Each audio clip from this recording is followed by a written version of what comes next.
RTVS uvádza dokumentárny seriál Veľké národné parky.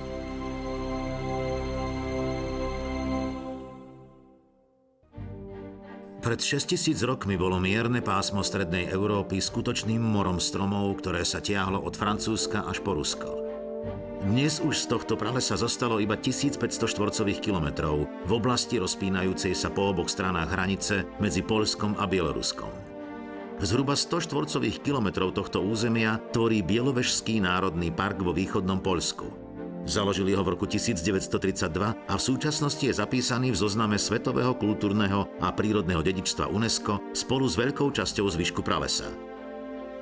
Tisíce rokov tu flóra a fauna žili nerušene v súlade s prírodou.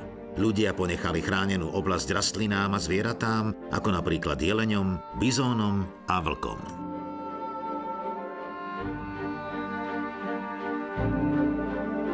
Posledný nížinný prales Európy. Bielovežský národný park, Poľsko. Pri vchode do Národného parku stojí múzeum.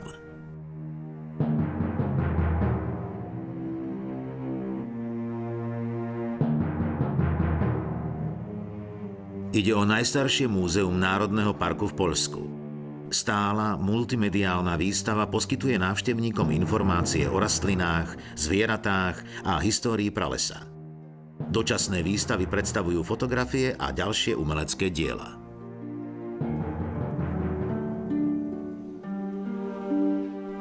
Múzeum sídli v modernom stavebnom komplexe spolu s hotelmi a kancelárskymi priestormi. Pred stovkami rokov bol Bielovežský prales lovným revírom pre poľsko-litovských kráľov a ruských cárov. Už v tom čase tu bola zakázaná ťažba dreva, aby ochránili tunajšieho zubra, majestátneho bizóna, ktorý bol obľúbenou loveckou trofejou. Cár Alexander III tu nechal postaviť palác, no počas druhej svetovej vojny ho takmer úplne zničili. Tento stavebný komplex postavili na ruinách v roku 2000. Tí, čo chcú preskúmať Národný park, musia vyraziť veľmi skoro a musia mať oficiálneho sprievodcu. Alexander je sprievodca, ktorý pozná park lepšie než ktokoľvek iný. Vyráža uprostred noci, aby našiel kráľa všetkých zvierat v Bieloveži, zubra lesného, známeho tiež ako bizón európsky.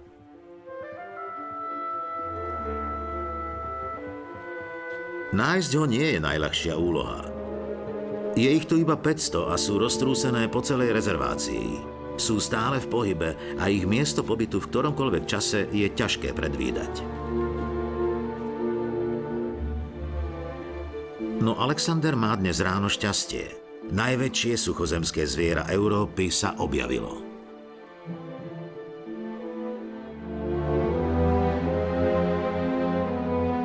Pred tisícmi rokov sa Európou voľne pohybovali veľké stáda zubrov. No postupne prevládlo poľnohospodárstvo. Lesy vyklčovali a bizónov lovili. Do roku 1927 nezostal vo voľnej prírode ani jeden zubor a v zajatí ich prežilo zhruba 50.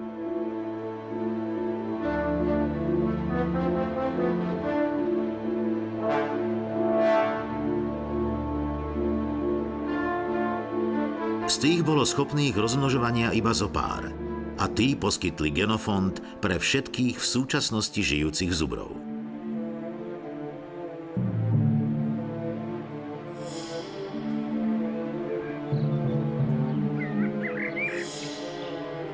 Ich populácia v zoologických záhradách rástla. V roku 1952 ich už bolo dosť na to, aby ich Poľsko začalo vypúšťať späť do voľnej prírody v Bielovežskom pralese. Čoskoro ich introdukovali aj do ďalších oblastí v Poľsku, na Ukrajine, v Bielorusku, v Rusku a Litve. Dnes ich žije v divočine okolo 62 000. Zubri zohrávajú aktívnu úlohu v ekologickej rovnováhe lesa. Roznášajú semená pomocou svojej srsti alebo trusu. Spásajú tiež konáre, kríky a kôru stromov a uvoľňujú tak priechod slnečného svetla pre mnoho druhov rastlín, ktoré ho potrebujú na prežitie.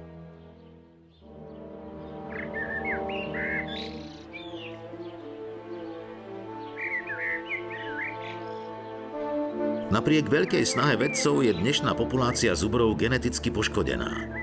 Obmedzený genofond viedol k inbreedingu.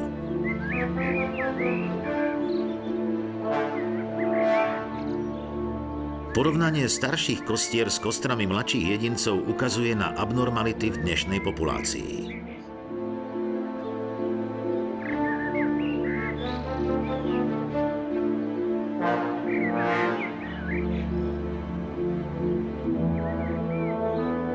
Vieslav Zejmo je sprievodca v parku.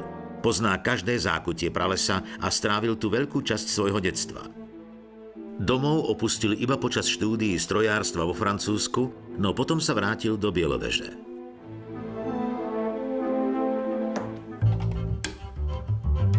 Následne pokračoval v štúdiu tunajšej flóry a fauny. Po úspešnom vykonaní skúšky sa stal oficiálnym sprievodcom v parku. Dnes má podľa rozpisu viesť výpravu do stredu prírodnej rezervácie. Park každoročne navštíví okolo 100 000 turistov z celej Európy. Tí, čo sa nechcú zúčastniť okruhu so sprievodcom, majú prístup do palácového parku a na niekoľko určených značených trás. Na výlety do stredu parku je povolené ísť iba s oprávnenými sprievodcami, ako je Vieslav. V závislosti od trasy a časti dňa sa môžu turisti bližšie zoznámiť so všetkým, čo park ponúka. Pôjdeme priamo cez park. Občas uvidíte potulujúce sa jelene. Je to veľmi veľká oblasť, 47 hektárov, takže jelene majú dostatok priestoru.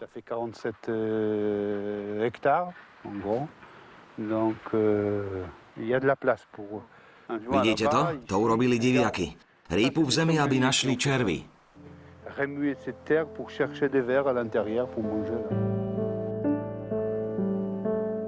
V časti parku okolo Cárskeho paláca môžu stromy pôsobiť dojmom, že ich tu vysadili náhodne. No nie je to tak. Poľský krajinný návrhár Valery Cronenberg ich v roku 1895 šikovne rozmiestnil. Výsledkom je choreografia kvetov na jar a zlaté, červené a hnedé tóny na jeseň.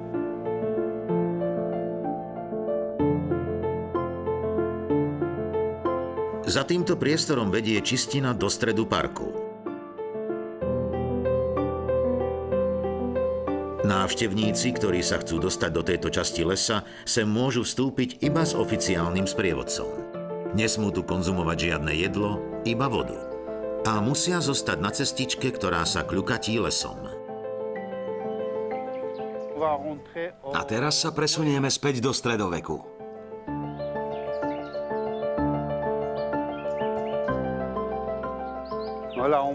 Tu vidíte jedinú ľudskú činnosť, ktorá je v tejto časti Národného parku povolená.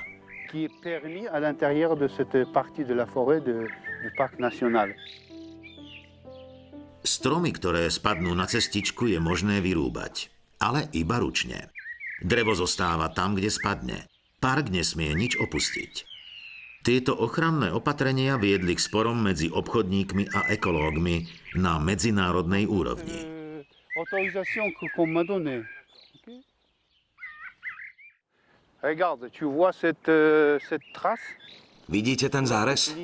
To zostalo po zásahu bleskom. Urobil pekný, čistý zárez, ako by niekto použil mačetu. Niekedy blesk rozštiepi celý strom. Parfois, ça peut casser l'arbre complètement. Ça, c'est un vieux chêne. Toto je starý dub. Jeho poľský názov znamená vo francúzštine úľ. En polonais voudra dire une ruche.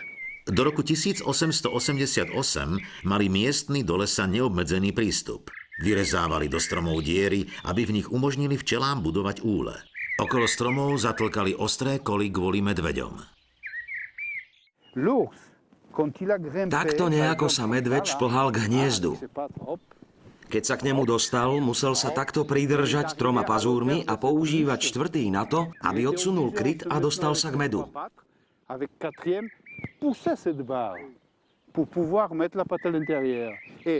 No predtým, než sa tam s pazúrom dostal, rozhojdaná doska sa vrátila späť a medveďa udrela 2 až 3 krát do prednej laby. Tým pádom povolil zovretie a spadol.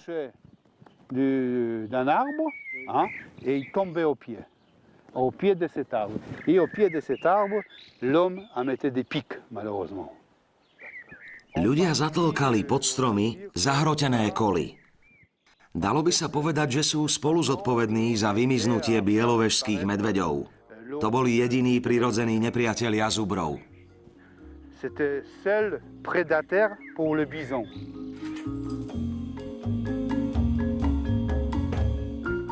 Vieslav je jedným z 8 opatrovateľov zvierat v zoologickej záhrade Národného parku.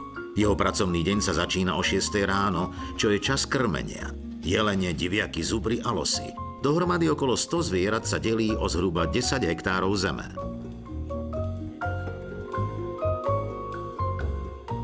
Vďaka tomu môžu turisti zazrieť niektoré z tunajších pôvodných zvierat. Inak by zostali ukryté hlboko v lese.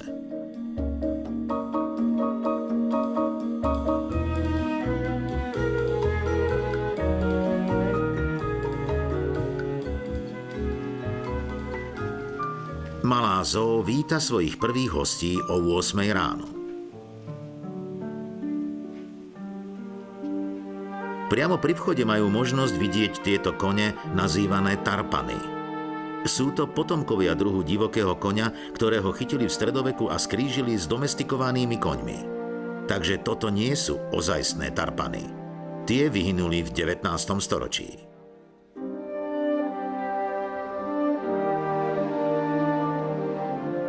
Dnešné tarpany majú farbu jelenice s charakteristickým pásom na chrbte. Sú extrémne otužilé a zvládnu stráviť celú zimu vonku. Rys je najväčšia mačkovitá šelma Európy. Tu ich žije iba okolo 20. Rys je veľmi šetrný tvor a často sa vracia doplniť energiu už z predtým zabitej koristi. Šelma vyráža na lov až potom, čo mrcinu celú zožerie. Najpozoruhodnejším obyvateľom zoo je zrejme zubroň. Je to kríženec domestikovanej kravy a zubra. Vyšľachtili ich v polovici 19. storočia. Tento prežúvavec môže dosiahnuť hmotnosť až 1200 kg.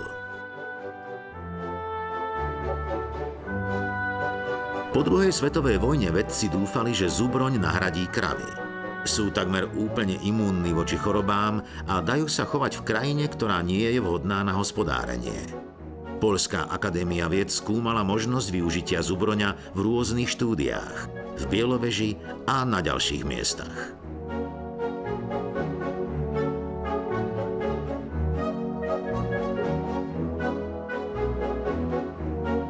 V roku 1980 úrady prišli k záveru, že chovný program nebol z hľadiska nákladov efektívny. Okrem toho sa obávali, že kríženie zubrňov by následne oslabilo zvyšné stádo zubrov európskych.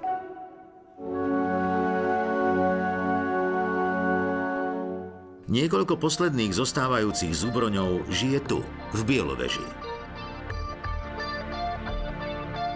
Jednou z povinností Národného parku je ochrana rozsiahleho pralesa. Kvalifikovaní zamestnanci dohliadajú na vodné zdroje, vegetáciu a divoké zvieratá. Drevo sa tu neťaží, nič tu nerúbu ani nepestujú. Na rozdiel od iných európskych zalesnených oblastí, v Bielovežskom pralese a jeho okolí veľká ľudská usadlosť nikdy korene nezapustila. To vysvetľuje jeho pozoruhodne zachovaný stav. Dodnes tu žijú druhy, ktoré už na iných miestach zväčša vyhynuli. Agentúra Národného parku tiež organizuje iniciatívy zamerané na školenie a prevenciu a pozýva vedcov a študentov do environmentálne chránenej oblasti. Tomáš Pšigocky z Varšavskej vedeckej univerzity dnes sprevádza skupinu študentov. Otázka znie, prečo je tento typ lesa taký dôležitý pre všetkých Európanov. Prečo? Lebo je to jediné miesto v Európe, kde skutočne chránime takéto podmienky. Sú tu najlepšie podmienky pre lesníctvo v Európe. Preto sem prichádza tak veľa ľudí, ktorí robia merania, kontrolné merania týkajúce sa každého aspektu lesa. To znamená pôdy, rastlín, vtákov, zvierat, všetkého. Plants, trees, birds, animals, all of this stuff. That's it.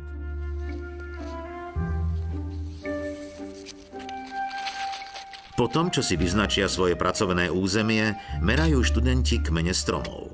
Údaje budú použité v podrobnej štúdii rozvoja v pralese. Spruce 53 live. It's spruce, leaf spruce, Marco.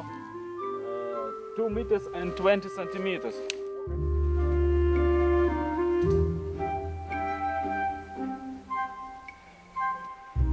Nedaleko odtiaľ stále výskumné zariadenie sleduje les a jeho obyvateľov.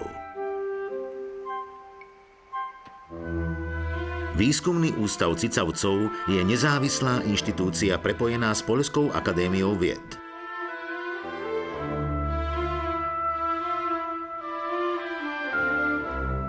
Od jeho otvorenia v roku 1952 vedci podporujú ochranu výskumom flóry a fauny a publikovaním svojich zistení. Dries, mal by si pozrieť tieto údaje. Biológ Dries Kujšper a ekológ Marcin Churský dlhé roky skúmajú vzťahy medzi lesom a miestnymi zvieratami.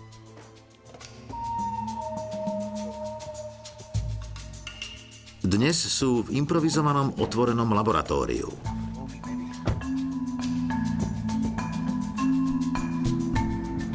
De straks moet eraf houden. Toen Hanufka is hier qua de lotte. That's quite funny. No, als thee. V tejto časti lesa sú vyznačené oblasti, kde sa udomácnili jelene lesné. Jedna časť je ohradená, aby sa bylinožravce nedostali ďalej. Priestor hneď vedľa je voľne prístupný. Vedci chcú zistiť, ktoré rastliny dokážu odolať neustálemu spásaniu.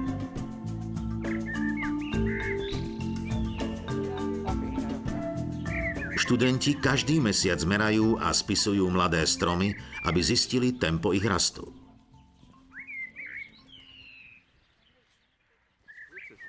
Výskum ukazuje, že prítomnosť zvierat ovplyvňuje rozmanitosť rastlín.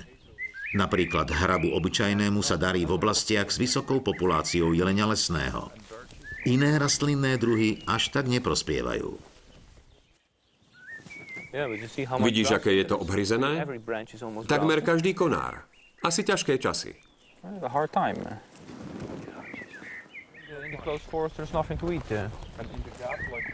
Pred nimi je ďalšia ohradená oblasť. Tentoraz pod tieňmi korún stromov. Tu sa vegetácia podobá susednej na neohradenom území. Zdá sa, že rastliny v hustejších častiach lesa sa obnovujú rýchlejšie po tom, čo sa tu zvieratá pásli. V ďalšej časti lesa sprevádza Vieslav svoju francúzsku turistickú skupinu. La plus grande, on peut dire la maladie qui touche surtout. Najhoršia choroba postihuje smreky. Spôsobuje ju Ips typographus, likožrút smrekový. Ide o drobný hmyz s veľkosťou iba 2 či 3 mm, no zabíja tisíce stromov. Pozrite sa napríklad na toto.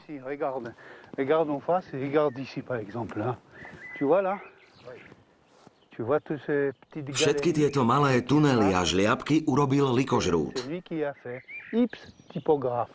Ça, ce sont ce qu'on appelle des pièges à cette Ips. Voilà comment ça se fait. Toto je pasca na likožrúta. Des tuyauteries. Tieto malé otvory sú dostatočne veľké na to, aby do nich vošli samce.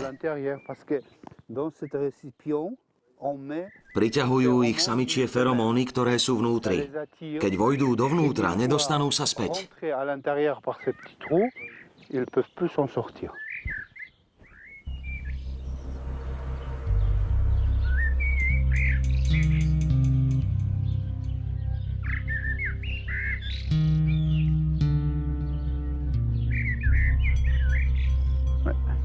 Ça s'appelle différemment, ça s'appelle un not. Jeleň lesný je spätý s jedným habitatom a zvyčajne sa zdržiava v špecifickom okruhu. Odrastené zvieratá žijú v stádach rozdelených na samce a samice, okrem obdobia párenia. Lane a ich mladé radšej zostávajú nedaleko hustého podrastu, kde sa môžu rýchlo skryť. Až večer sa odvážia výjsť na čistiny, kde je viac potravy.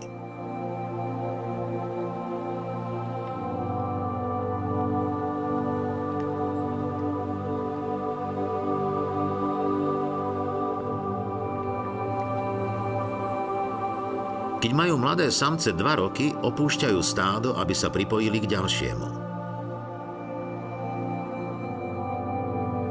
V 6 rokoch sú pripravené na párenie a vydávajú sa na miesta ruje, teda čistiny, v okolí ktorých žijú samice s mláďatami. Samce sa pripájajú k stádam iba na zimu. 10-ročné a staršie jedince niekedy putujú samé.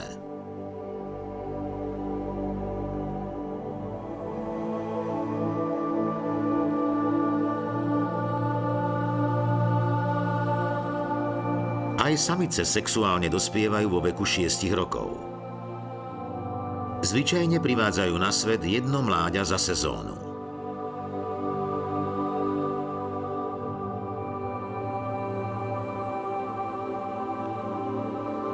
Populáciu do veľkej miery regulujú vlky.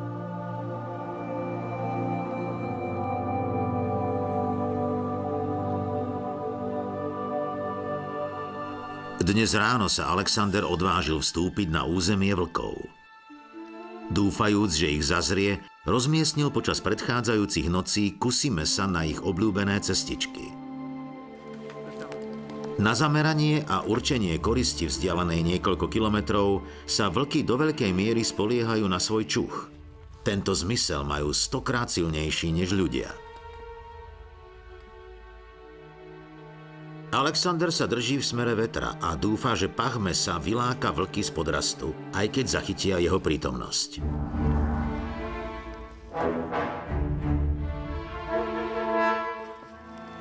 A už prichádzajú. Svorka 6 jedincov, vedená alfasamcom. Vlky sú spoločenské tvory.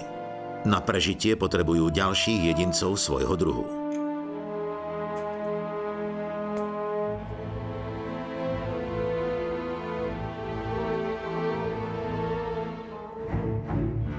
Alfasamec vládne zvyšku svorky.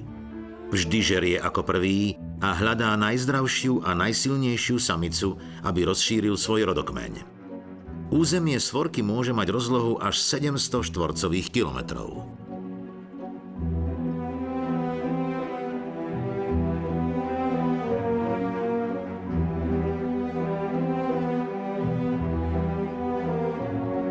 Boli časy, keď boli vlky najrozšírenejším druhom cicavcov na svete. Pred 150 rokmi obývali všetky oblasti severnej pologule. Ameriku, Európu, Euroáziu a Arktídu. Na počiatku priemyselnej revolúcie ich lovili a vyháňali z ich prirodzených prostredí, až kým takmer nevyhynuli. Územie vlkov sa obmedzilo na zopár oblastí.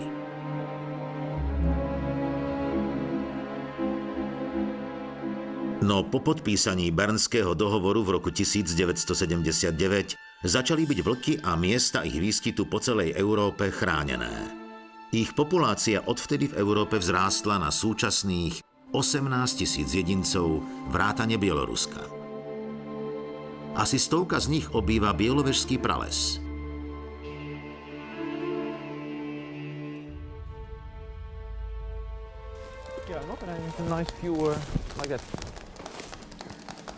Dries a Marcin nainštalovali infračervené kamery ako súčasť svojho výskumu vzťahu medzi rôznymi zvieratami a rastlinnými druhmi. Toto video ukazuje, že divoké zvieratá strácajú chuť do jedla, keď nablízku zacítia vlky. Vedci umiestnili vlčí moč na miesto, kde sa vlky zvyčajne nevyskytujú. Hneď ako samica zacítila ich pach, začala byť ostražitá a prestala žrať.